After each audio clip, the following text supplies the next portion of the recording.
Et elle est motivée, cette subvention, par l'État, parce qu'il y a une meilleure prise en compte du bien-être animal. Mais de qui on se moque? Amis de la cause animale, bonjour. Je suis Pierre Hinard, je suis le lanceur d'alerte des abattoirs Castelviande et l'auteur du livre Omerta sur la viande. Et cette semaine, je serai présent dimanche donc prochain, 13 novembre, à la Maison des Sciences et de l'Homme, à la Plaine Saint-Denis en région parisienne, pour la rencontre annuelle des lanceurs d'alerte. Après 14 ans de combats intenses, l'industriel Jeff Viol, le dirigeant et patron de l'abattoir, a été condamné par la justice à 6 mois de prison avec sursis.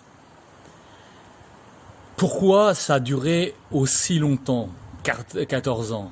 Simplement parce que l'industriel, pendant toutes ces années, et ces fraudes ont été couvertes par les services vétérinaires. Le procès a mis en lumière que les services vétérinaires et l'industriel avaient négocié un pacte.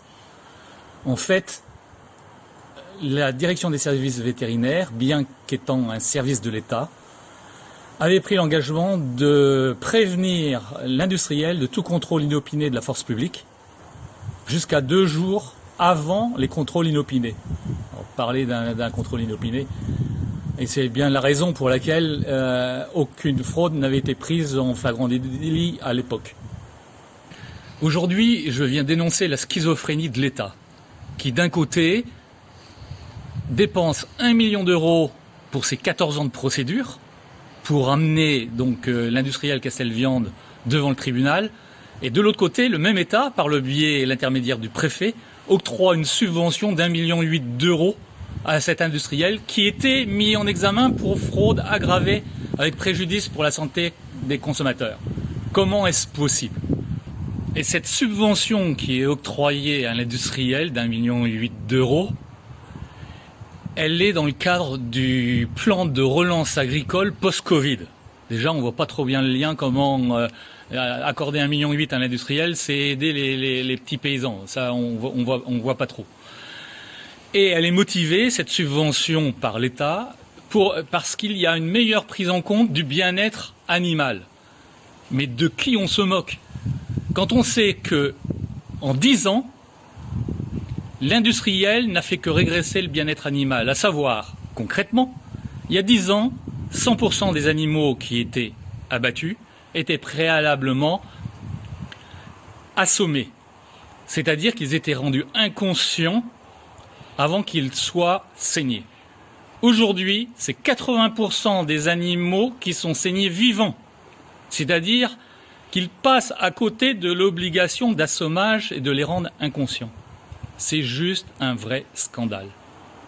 Aussi, je viens vers vous pour vous demander de l'aide, parce que j'ai besoin de vous pour m'aider dans ce combat, de dénoncer cette subvention scandaleuse, parce que depuis des années, je dénonce la maltraitance animale. J'ai été auditionné dans le cadre de la commission parlementaire d'enquête sur les abattoirs, et malgré tout, rien ne change. Aujourd'hui, je suis toujours contesté par l'industriel dans mon statut de lanceur d'alerte, qu'il conteste devant les tribunaux, à savoir la cour d'appel pour les prud'hommes. Parce que, à la cour d'appel des prud'hommes, je demande l'annulation de mon licenciement en faisant appliquer et reconnaître la loi de protection des lanceurs d'alerte.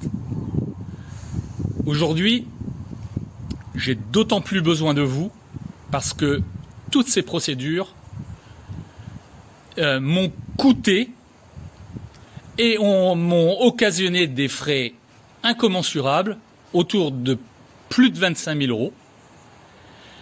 Et j'ai besoin de vous parce que dans toutes ces procédures, j'ai la chance d'être défendu par Eva Joly, donc une avocate qui est acquise à la cause environnementale et à la cause des lanceurs d'alerte. Mais vous comprenez bien que cette procédure traînant des années, eh bien, j'ai besoin de votre aide pour payer tous ces frais occasionnés d'avocat. Alors, je vous demande, vous amis de la cause animale, partagez cette vidéo et permettez que je puisse obtenir un maximum de contributions pour m'aider justement à payer tous ces frais. Merci et partagez massivement.